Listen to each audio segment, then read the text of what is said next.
পূর্বস্থলী ১ নম্বর ব্লকের শ্রীরামপুর ইতিহাস ও সাংস্কৃতিক পরিমণ্ডলের উদ্যোগে ৩০তম কবিতা উৎসব অনুষ্ঠান অনুষ্ঠিত হল এই দিন সোমবার। জন্মাষ্টমী উৎসবকে স্মরণ করার লক্ষ্যে এই অনুষ্ঠান। এই অনুষ্ঠানে উপস্থিত ছিলেন রাজ্যের প্রাণী সম্পদ বিকাশ দপ্তরের মন্ত্রী স্বপন দেবনাথ সহ বিশিষ্টজনেরা। এই দিনের এই কবিতা উৎসবে মুর্শিদাবাদ, কলকাতা, বাঁকুড়া, হুগলি সহ বিভিন্ন জেলা থেকে প্রায় ১৬০ জন কবি উপস্থিত হয়েছিলেন। পাশাপাশি এই সভায় উত্তোলন পত্রিকার ৩০তম সংখ্যার উদ্বোধন করেন মন্ত্রী স্বপনবাবু সহ সকল অতিথিবৃন্দ। যুগান্তর সংবাদ।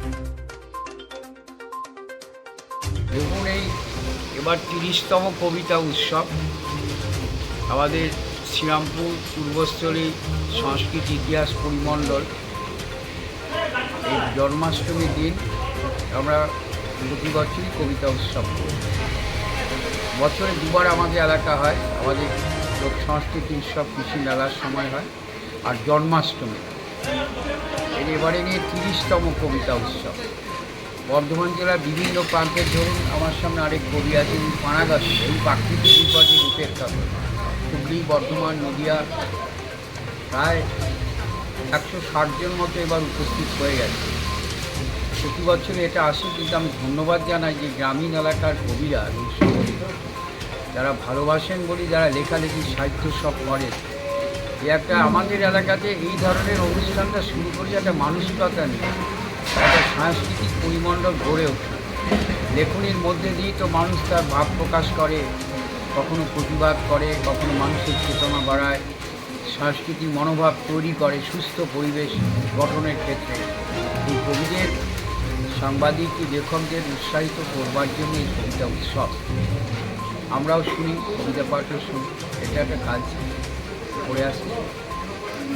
এবারে এটা জন্মাষ্টমীর দিন, কৃষ্ণের জন্মদিন, গোপাল, এই দিনটা বিশেষ করে আমরা পালন করি কবিতা উৎসবের মধ্যে দিয়ে। ওরা বিভিন্ন জায়গা থেকে আসে, এটাই আমাদের বড় প্রাপ্তির পাওনা। কবিদের আমি ধন্যবাদ। স্যার, এই তালের আঁটি নিয়ে কিছু বলবেন? ওই প্রাকৃতিক বিপর্যয় তালের আঁটি। জন্মাষ্টমীর দিনে তো আজকে তো তালের বড়া খাই, কিন্তু আঁটি পড়ে থাকে, আজকেও বললাম এবার আঁটির সঙ্গে নামবো। কারণ আমি গত বছরও লাগিয়েছিলাম, খুব বেশি বাঁচাতে পারিনি। এবারও এই বাজ পড়া বলুন, আরও বিভিন্ন কারণে তাল গাছ লাগানো প্রয়োজন বলে মনে করি।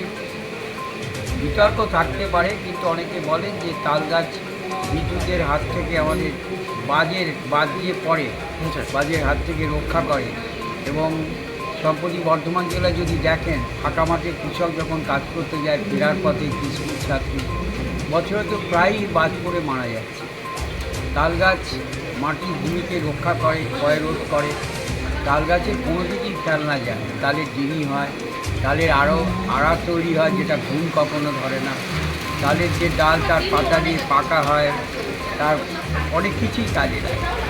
অতএব তাল গাছে আবার তালের চাষ যদি বাড়াতে পারে, তাল মিশ্রি, তালের রস, পাটালি, এটা তো খুব ভালো জিনিস। তাতে এটাও একটা অর্থনৈতিক দিকও একটা আছে, এই জন্য তাল গাছের ওপর গুরুত্ব দিচ্ছে।